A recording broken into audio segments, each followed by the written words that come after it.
I've never get the NewJeans hype. For me they are the definition of overhyped, and I think for groups like that people cringe of K-pop.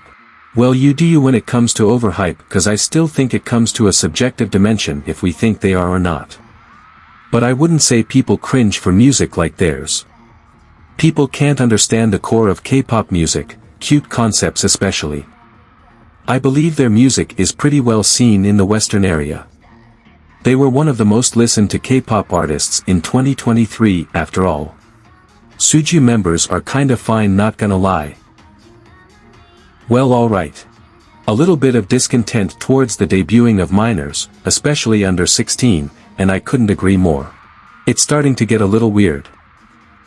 Songs less than 3 minutes are fine if the song is good in general.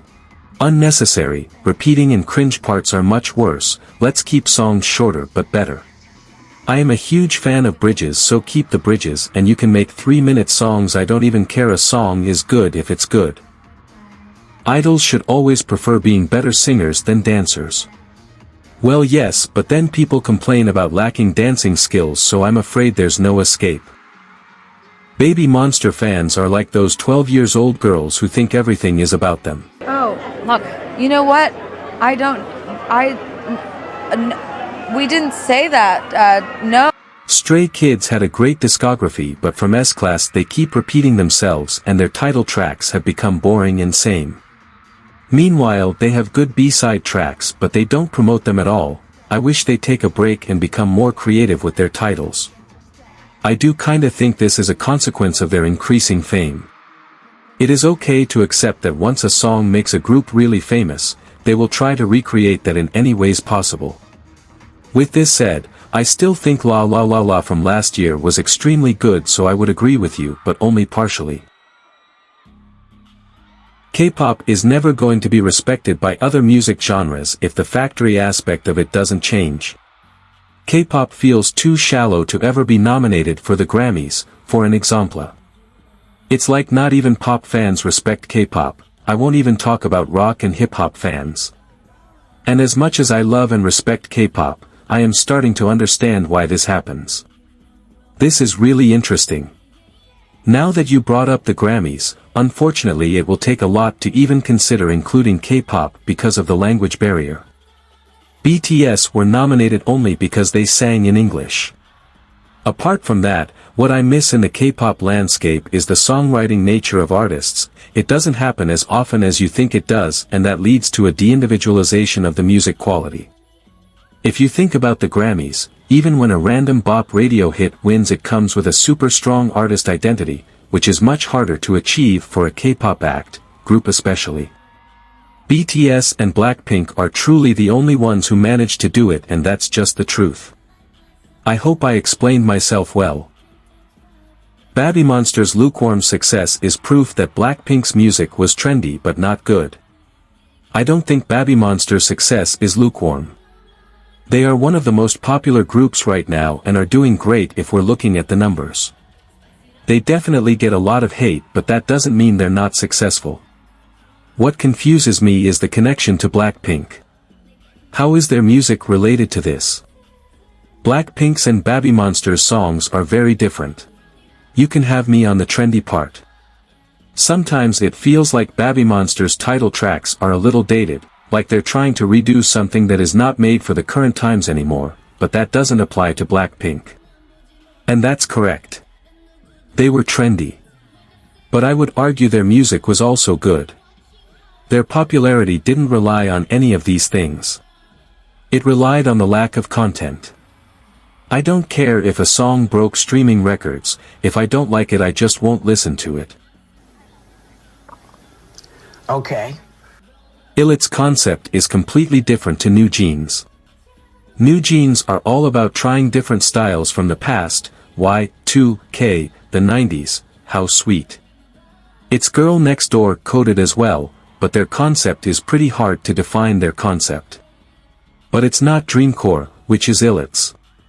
This isn't a hot take, I think, but people need to realize they have such a massive difference. That is just a correct statement. I would say the similarities people see are in the visual choices for the girls' appearance and in the sound of some of their songs. Sehun is so ugly, I'm sorry, like I don't understand what you guys see in him. Sometimes I feel like all the glazing is actually sarcasm, but it's not, and it's scary because the glazing is too much. You're gay. You're gay. You're gay. You're gay. You're gay. Boy groups being fandom supported instead of general public supported means that their music gets stagnant from a lack of motivation to change.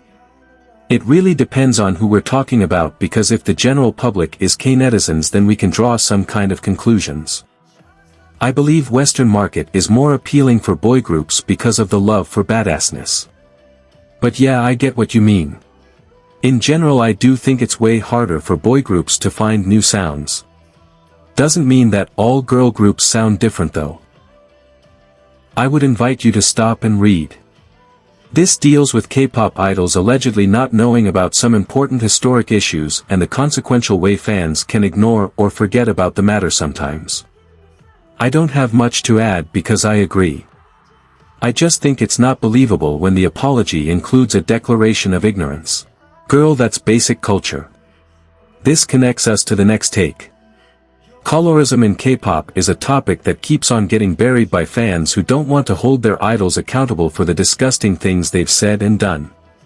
For example, BTS RM saying skin was too black to Jope and Taehyung, maybe not exact but like this, was disgusting, and you all are like, he's changed now, how do you know?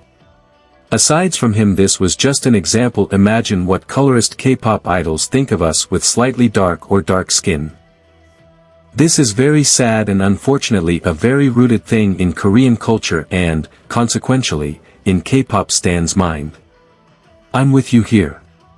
Sometimes holding your faves accountable is a hard thing to do for K-pop stans because it seems like the idealization of idols is a trademark. If I speak for myself, I am an ARMY and I still do not support any of the wrong things they said out of being superficial. I hope you don't take this the wrong way, but I wish we could acknowledge more the weird gray area of knowing that some of your faves did something not that nice but can't let go of the goodness their music has gifted you. But apart from this, yes, you are totally right. Colorism is heavy in Korea and we should not forget about it. When I first got into K-pop, I thought ITZY and ATEEZ were the same group. By I mean, what can I say, we've all had that type of experience. I hated Wonyoung when I first stand as one because I thought she was a Nepo baby and that's how she won Produce 48.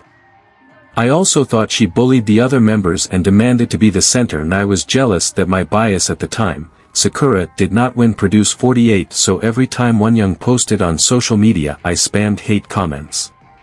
I'm sorry, Wonyoung. Taemin has an interesting style of dance, but calling him the best dancer in K-pop is a stretch. Interesting style is a curious way to put it, maybe not the absolute best but surely one of the best. Or at least that's my opinion. Another long one you'll need to pause for. First of all, okay, commitment you had to spill. Anyways, this deals with the fact that while fans are complaining about the toxic aspects of K-pop, they don't realize that those are the things that made them fans in the first place. While this has some utopian takes here and there that are pretty crazy to even consider, I agree with the overall message. Oh my god, I am fuming. Not a blink, but the amount of hate Lisa has been getting is too much. Everyone needs to clear something up. Being an artist does not only mean singing. Most antis saying she can only dance and is not an artist. By saying this, they are disregarding the fact that dancing and performing too is a form of art, and yes, it does make you an artist. This happens when we enter the Western market where the standards are on a whole another page, since singing is truly the primary thing. Especially in this case, with Lisa being a weaker vocalist, this was quite expected. I think Born Again will obliterate the hate though. Overseas K-pop fans are as bad and at times worse than Korean K-pop fans, but they have too much of a superiority complex to admit it.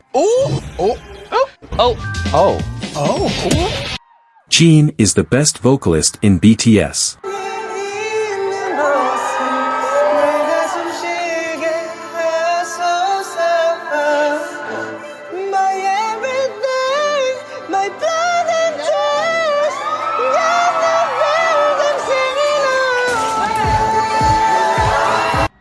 I don't mind idols that aren't that good at singing from a technical standpoint as long as their tone/voice is interesting.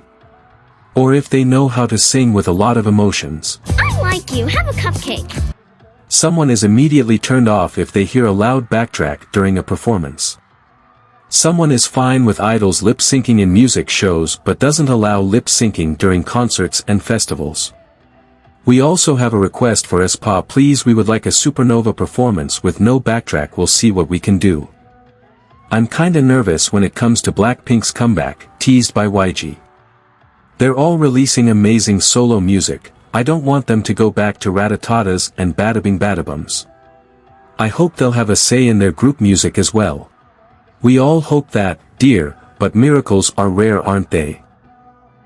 I don't care if some idols barely get lines, I prefer hearing the talented ones sing more, sorry. Like if Zhang Hao could sing Zero Bassion's entire songs, I wouldn't be mad. And this doesn't apply for NMIX. Surely, I agree, but imagine your favorite gets the least lines. You might want them to say something in the song LOL. ITZY's Boys Like You is one of their best title tracks, I don't know why, it's just so good.